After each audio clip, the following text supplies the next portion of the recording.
10 years ago, 11 real footers traveled to Tennessee to begin the adventure of a lifetime. Since then, countless others have joined the adventure in hopes to make their mark in surviving reelfoot history. Now, these 20 reelfooters are about to embark on their own adventure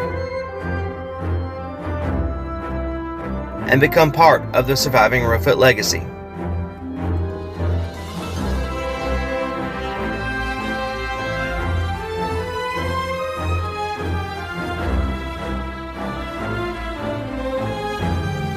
This season, the reelfooters will visit an outpost each round where they will use fire tokens that they've acquired throughout the game in order to purchase necessities, luxuries, and possible advantages.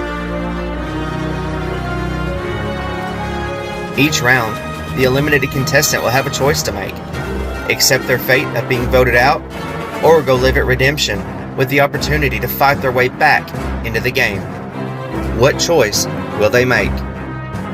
8 days, 20 people, 1 reelfooter.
Is that tree mail?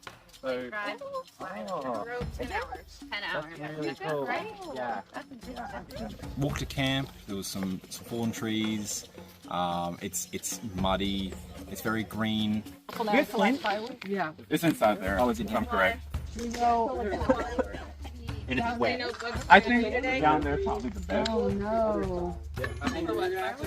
Firewood, yeah. There's water in there.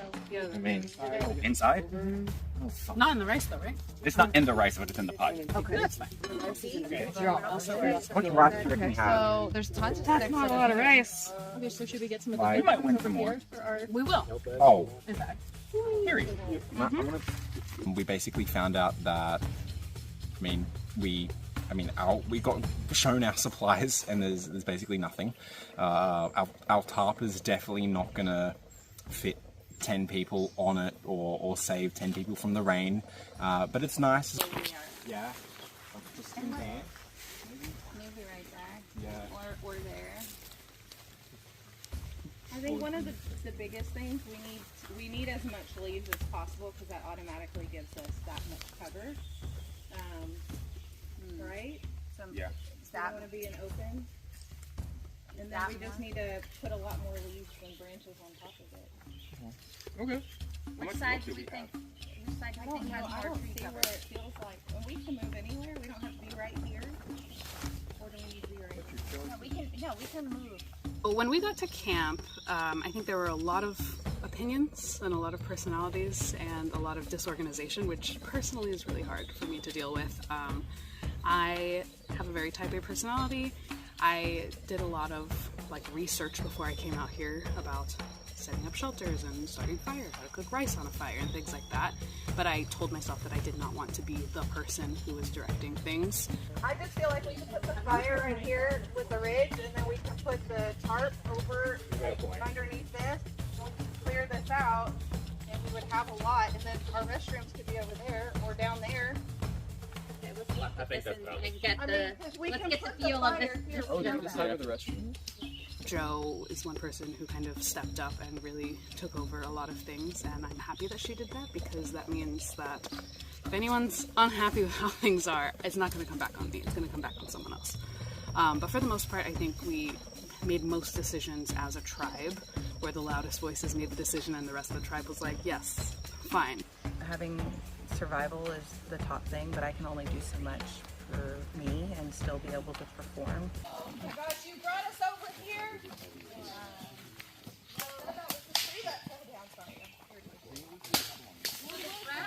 Here is not going to be place where we're No, it's right there. and then right hole in it, and from the video.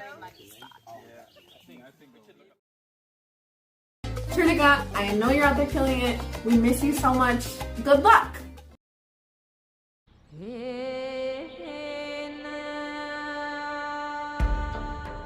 Kept saying, like, look at these two trees, right? These two trees are like, That's what I mentioned you know earlier. what I mean? Like, these trees are a good spot. Like, I don't know, like, I mean, I want this to be a group thing, but I feel like this might be a good idea for the tarp. And I'm also thinking maybe, like, I saw in the video there's bamboo, right? And I don't know about you guys, but I don't want to sleep on this ground. No, I don't either. You know what I mean? When we arrived at camp, Carl kind of came out as leader. You can tell he's just like super pumped about being here. Like he right away was like, we're not sleeping on the floor. No way. And he was like grabbing vines and chopping down trees and tying stuff around. So he really emerged as a leader. MVP. So where are we putting them, Carl? Just right there. Right here? I mean, like this. They're wet though. Like there, everything's wet. Carl is a carpenter and he immediately knew how to build a shelter and he went through a whole bunch of things. But his problem is he keeps loudly being like, I don't want to be the leader, stop looking at me, stop looking at me. And then simultaneously he's like making all these ideas. And the ideas are great. But I mean, you don't have to ask for permission to sit down. You don't have to, you know, apologize for knowing what you're doing and being like, I'm not a leader, I'm not a leader. Because the more you're saying that, you're just solidifying that in everyone's head. Nice and dry, look. Look. But this is great. Carl.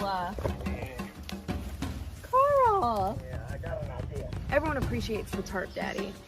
But yeah, he's kind of drawing attention to himself by trying to be too nice and distract it too much. Like embrace that you're good at it and you're keeping us sheltered because everyone's going to appreciate that. What's up? Just want to wish my dad good luck. I know he's killing it. I know he's out there being as passionate as ever. And yeah, you got this, man. Kill it.